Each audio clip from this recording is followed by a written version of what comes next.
Je vous fais la partie 2 de la vidéo pour la dénonciation de ce qui est en train de se passer sur le placement des enfants. Je vous disais tantôt que dans mon cas personnel, quand je suis arrivée là-bas, mon fils, on l'avait déjà amené chez le coiffeur, on l'a coupé les cheveux et tout et tout.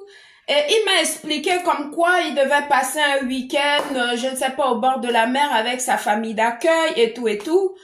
Et on lui a fait comprendre qu'il faudrait qu'il dise que je dois me taire pour l'écouter.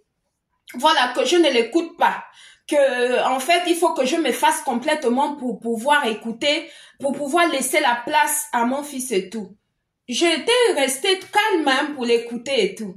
Quand il a fini de parler et tout, il voyait que je ne disais rien, puisque c'est toujours une visite médiatisée parce qu'il y a toujours une espionne hein, qui doit t'écouter, qui doit, voilà, qui doit surveiller tous tes faits et gestes et tout. En fait, ils te font passer pour ce que tu n'es pas.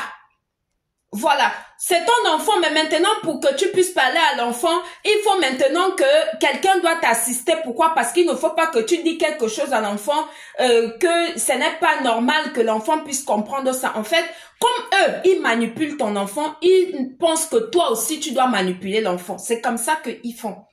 Ils utilisent l'enfant, ils mettent les choses dans la tête de l'enfant pour que toi, tu te sens... L'enfant te rejette comme si tu étais maintenant le bouc émissaire. Dans ce cas-là, j'ai dit, bah écoutez, comme apparemment vous êtes des professionnels, vous connaissez mieux éduquer mon enfant plus que moi-même, je vais me retirer pour vous laisser vous occuper. Ils ont dit, ah non, tu ne dois pas t'occuper. Non, pourquoi? Parce que là, il y a l'intérêt, puisque c'est moi qui fais tout, qui achète tout à mon enfant. Il me demande même de l'acheter un téléphone avec le forfait, de lui ramener et tout. Pourtant, c'est eux qui prennent l'argent de l'État derrière cet enfant-là.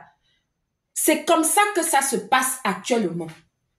Ces femmes-là, ce sont des espionnes.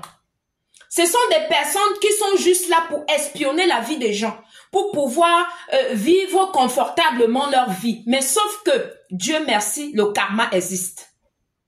Parce que tout ce que tu fais à ton prochain, bien ou mal, tu le récoltes. Voilà, le karma existe. Mais ce que je voulais ici interpeller, ce sont les autorités compétentes de ce pays-là qui se penchent sur la situation parce qu'il n'y a plus de perspective.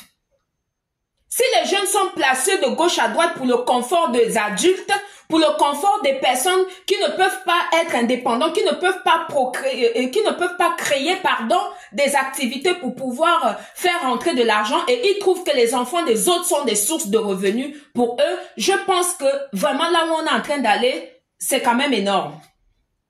C'est très énorme. Il faut revoir ce sujet-là. Et il faut refaire. Parce que ces espionnes-là, il faut qu'elles arrivent à pouvoir être créatifs.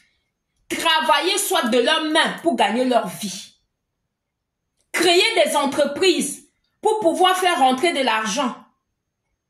Que de prendre les enfants des gens comme des boucs émissaires. Voilà. Comme des vaches à lait pour pouvoir se permettre un confort, des vacances par-ci, par-là et tout. Ce n'est pas normal. Ce n'est pas normal. Parce qu'il y a beaucoup de femmes comme moi qui ne veulent plus faire d'enfants. Pourquoi? Parce que si on les fait pour que d'autres personnes puissent en bénéficier, pour que d'autres personnes puissent profiter le dos de tes enfants et tout en t'écartant, il n'y a plus d'intérêt, il n'y a plus de perspective. On va où là? On va où?